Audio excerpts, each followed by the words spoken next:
kancil dan buaya. Itu juga termasuk ke dalam teks narasi.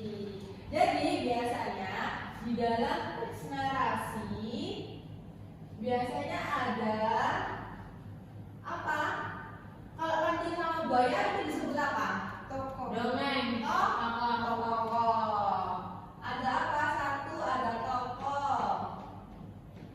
Kemudian ada apa lagi? Alur.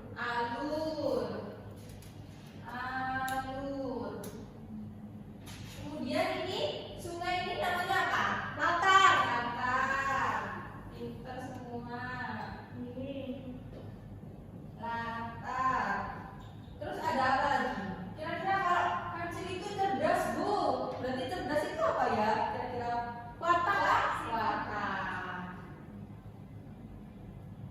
Dan terakhir ada apa lagi? Ada amanat.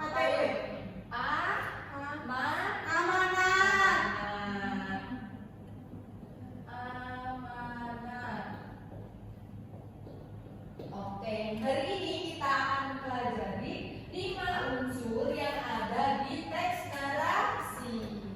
Nah, anak-anak, hari ini Ibu punya cerita tentang kancil dan juga buaya. Hari ini kita akan membaca cerita tentang kancil dan buaya.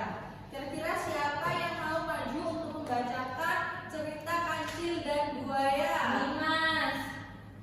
Siapa? Saya.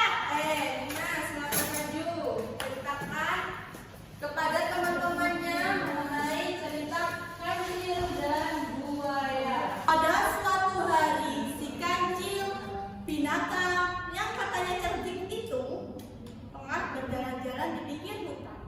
Berhubung di dalam hutan itu terlalu gelap karena pohon-pohonnya sudah sangat lebat, maka dirinya hanya ingin udara segar sambil melihat matahari yang bersinar. Anak, sekarang agar kalian bisa mengidentifikasi unsur-unsur yang ada di teks narasi, Ibu di sini punya beberapa potongan yang akan kalian tempelkan di tabel yang ada di papan tulis. Jadi nanti kalian sesuaikan ya. Oh, ini tuh termasuk apa ya? Tokoh, apa latar, apa amanat. Oke? Nah, Ibu akan bagi satu persatu kepada kalian potongan-potongan ini untuk kalian tempelkan di papan tulis. Oke. Ya. Ini Apa yang terjadi? Jadi itu watak. Kancil. Kurang. Ini videonya di kene wae ngomong bahasa Korea.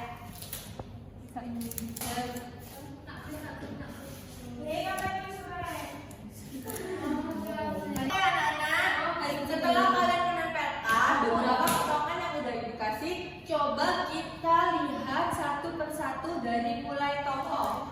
Nah, tokoh ini teman-teman kalian menempelkan ada gambar rusa dan juga buaya. Benar berarti anak-anak tokohnya rusa dan buaya? Betul sekali, betul ya, 100% ya. Ini untuk tokohnya ada kancil dan juga buaya. Terus anak-anak yang kedua ada watak. Nah, wataknya ada cerdik. Teman kalian menempelkan cerdik. Benar cerdik? Betul. Terus yang kedua ada yang menegangkan. Benar ini menegangkan termasuk di watak? Apa benar ya menegangkan ada di watak? Betul. Jawabannya latar itu dibagi menjadi 3. Ada 3. Latar itu ada 3. Latar apa ya? Latar tempat. Waktu dan juga suasana. Jadi menegangkan ada di latar apa ya? Suasana. Betul. Jadi menegangkan itu termasuk latar suasana. Ibu punya tugas. Tugasnya apa anak-anak? Di sini Ibu punya potongan cerita. Kalian akan menempelkan cerita-cerita ini di kertas kosong yang akan Ibu sediakan. Jadi nanti kalian akan menyusun cerita ini, terus kemudian kalian ceritakan kembali. Oke, di sini Ibu akan membagi kalian menjadi 2 kelompok ya. Jadi kalian ini seperti membuat komik, oke? Kelompok yang pertama ada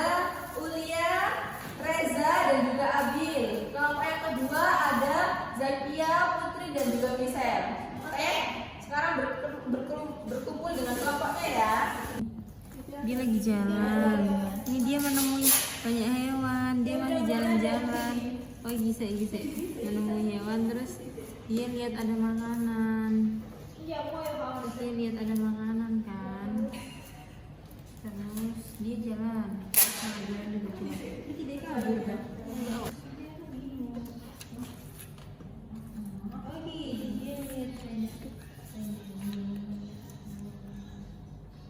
Anak, kalau sudah silakan kelompok siapa yang mau presentasi ke depan untuk mempresentasikan hasil karyanya.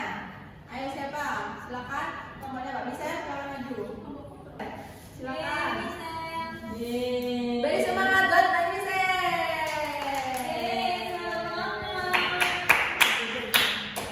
Oke. Jadi Kancil kan berjalan-jalan, terus bertemu teman-teman.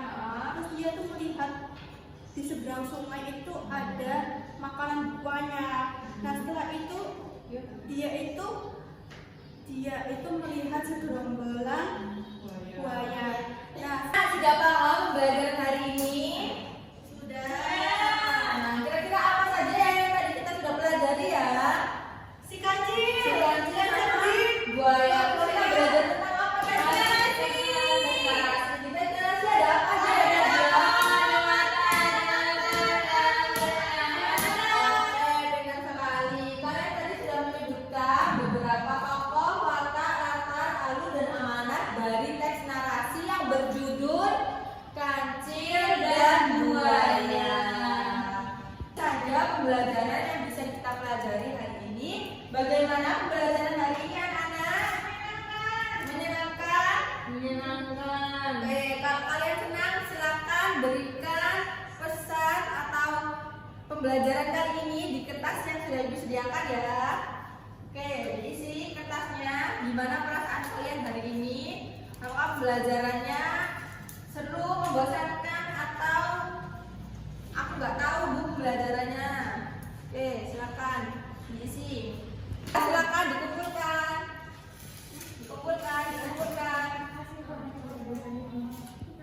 Oke, refleksi dari kalian ini akan ibu jadikan sebagai evaluasi buat pembelajaran ibu pada kali ini.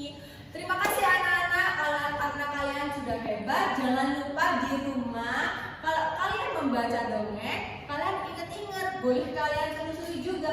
Ini apa ya tokohnya, ini apa ya wataknya, ini apa ya latarnya, supaya kalian bisa memahami cerita itu dengan baik dan juga kalian mengetahui isi dari cerita tersebut. Oke anak-anak, itu saja pembelajaran yang bisa ibu sampaikan. Kurang lebihnya mohon maaf. Sebelum kita mengakhiri pembelajaran kali ini, mari kita berdoa penutup pembelajaran. Berdoa dimulai.